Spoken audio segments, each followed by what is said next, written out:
What up, everybody who talks boxing, comments about boxing, and makes boxing videos? So, funny thing happened. Yesterday, I recorded some audio that I was going to use for my Thurman versus Garcia video. I was planning on doing something a little bit different from what I've done in the past. Try to make more of a entertaining video. Something that was, a little bit more heavily edited. But between juggling this channel and my non-boxing related channel, and now I've actually started implementing scripts and doing the video that I uploaded yesterday, I actually unintentionally deleted that video, or that audio. It wasn't a video, it was just audio that I recorded. So it's a little bit disheartening, but whatever. Stuff happens. And I've actually tried to re-record it a couple times and just wasn't feeling it. But what I'm going to do is I'm just going to give my 2 cents on a couple of different things, including Thurman versus Garcia, which is happening this Thursday. This Saturday, I mean. Today is Thursday. But anyways, the first thing I want to touch upon is the hate that I'm seeing on this Manny Pacquiao fight. I don't really understand the criticisms. It's like I said yesterday. If you have a channel, you can criticize whoever you want for whatever reason you want. It's whatever. I don't really care. But it doesn't mean that I can't take your criticisms and pull them apart. And there's not anybody in particular. It's just things that I've kind of, just rhetoric really, that I've heard from multiple channels. And I just want to address a couple things. So, I mean, one of the things that I'm noticing is that people who were defending Andre Ward when he fought Alexander Brand are actually criticizing Manny Pacquiao fighting Amir Khan. Now, let's really analyze this real quick. So Andre Ward, who was a light heavyweight, who was in line to fight Kovalev, which he ended up fighting and defeating, fights someone in the division below him who wasn't even ranked at super middleweight, and somehow that's cool. There's nothing wrong with that. And if that's your position, fine. But then when Manny Pacquiao is fighting the number one contender for the WBC welterweight division, in the welterweight division, I mean, and that is the division that Manny Pacquiao himself fights at, and we're talking about someone who is known for their speed, who is in their prime, and Manny Pacquiao is past his prime, that's somehow a problem. That's somehow a cherry pick. But somehow Andre Ward fighting Alexander Brand, who was a nobody in his own division, which was a lesser division than Andre Ward's, that's completely commendable. Please, somebody in the comment section, please help me understand the logic behind that. I mean, maybe there's something I'm not understanding. But anyways,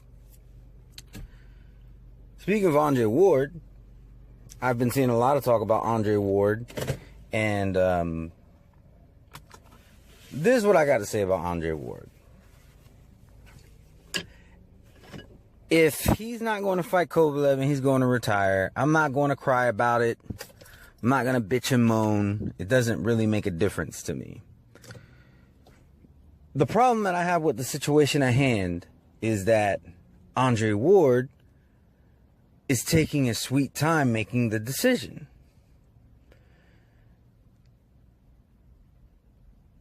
what people were really criticizing him about was his inactivity. I have to give it to him. When he signed the contract to fight Kovalev, he became very active for about a year. Year and a half, somewhere around there. And that's a good thing. I mean, was it all good competition? No, but got to give it to the guy. He was staying active. But as soon as he beats Kovalev, and he knows that he can't fight another fight until he fights Kovalev, then all of a sudden he's inactive again. Now, it's one thing to hold up your own career, but he's actually also holding up Kovalev's career.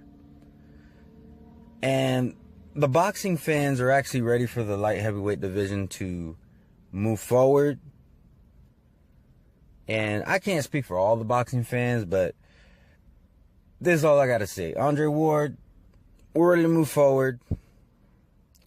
Please just let us know we're moving forward with you or without you. Because either way, it doesn't make a difference. Not to me, at least. But that's all I got to say about that. Now, let's go ahead and talk about Thurman versus Garcia. This is a fight that I'm very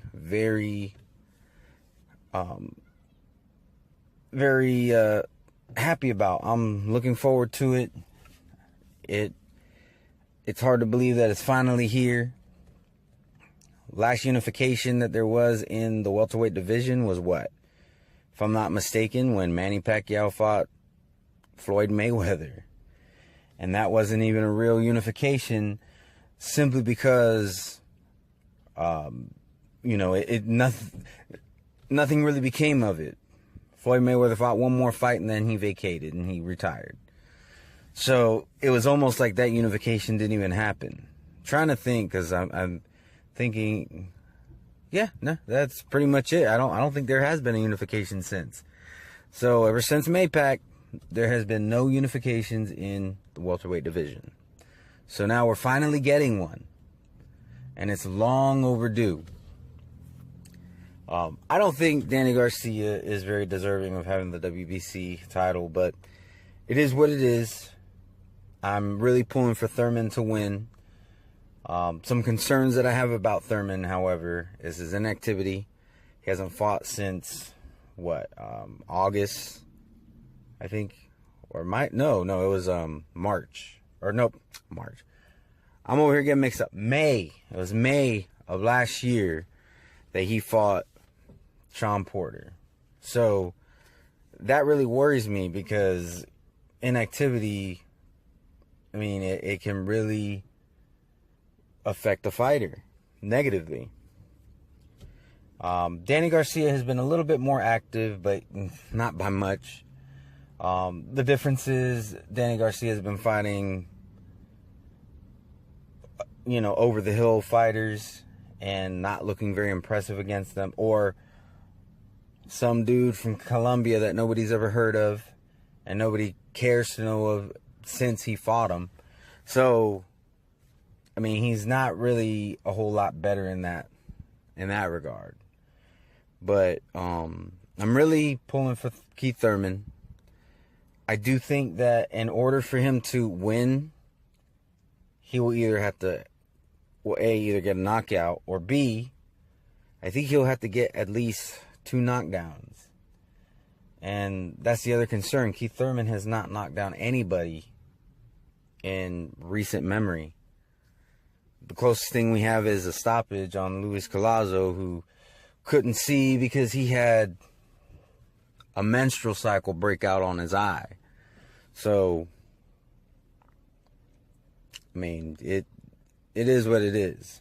Now, I will say this. Whoever wins this fight, I think, needs to immediately, not immediately, but the winner of this fight needs to fight the winner of Brooke versus Spence. No tune-ups. We don't need a cream puff in the middle. This isn't Oreos. We don't need the soft filling in the middle. We want unification. There's been too much pussyfooting going on in the welterweight division. It's time that these guys start fighting each other. So I'm hoping that it ends up being Thurman versus Brook, but Thurman versus Spence will be cool as well. If Thurman loses, Danny Garcia, I'm sure, would lose to either of those two. But then again, knock on wood, probably would get a gift decision. But yeah, and one more thing, I saw JoJo's video. Shout out to JoJo. I'll put the link in the description to his video that he did about this fight. Nice to have him back.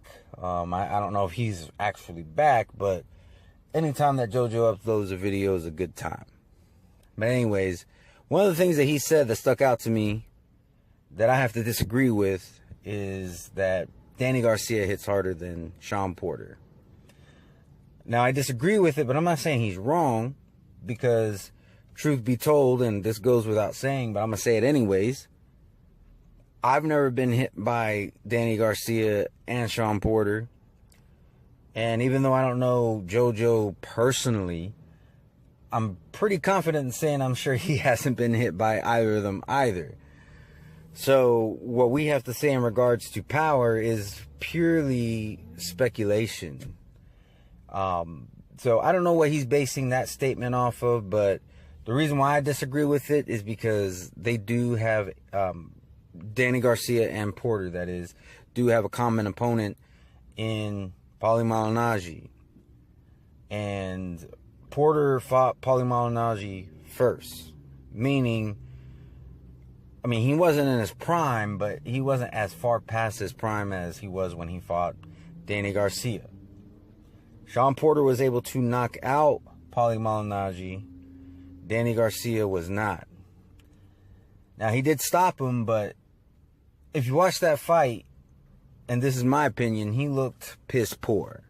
Danny Garcia looked like garbage. That has to be one of his worst performances that he has had. So, an impressive knockout, well, I mean, it's Paulie Malignaggi. How impressive can that actually be? But for lack of a better term, you know, an impressive knockout by Porter against Malignaggi, as opposed to, you know, a stoppage that, I mean, I'll be honest, I think Paulie Malignaggi could have kept fighting and he would have been perfectly fine. I don't think he was in danger.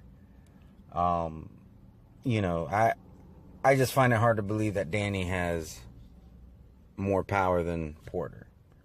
But I could be wrong. It's like I said, I've never been hit by Danny or Sean, so whatever. But anyways, that's all I got to say. You know, team one time army. But we'll see what happens. But that being said, one last thing. If Danny actually beats Thurman and he deserves the win, I don't want him to get robbed either. Because even though I'm a huge Keith Thurman fan, I'm a boxing fan first, and the last thing we need is another robbery. That's not good. But anyways, y'all let me know what y'all think. To all my subscribers, anybody watching my videos, or if you just so happen to stumble on this video, hope you have a wonderful and blessed day. Peace. And it's a pleasure and honor to introduce y'all Keith Thurman, aka Mr. One Time. Don't know destruction, cause a concussion. You know who won the fight, ain't no need for discussion. He's a powerhouse when it's a training discussion. This ring is disgusting. Total destruction, cause a concussion. You know who won the fight, ain't no need for discussion. When it's a training discussion. This ring is disgusting. Knock down or knock out, we about that major cloud. We ready for whoever they gon' bring.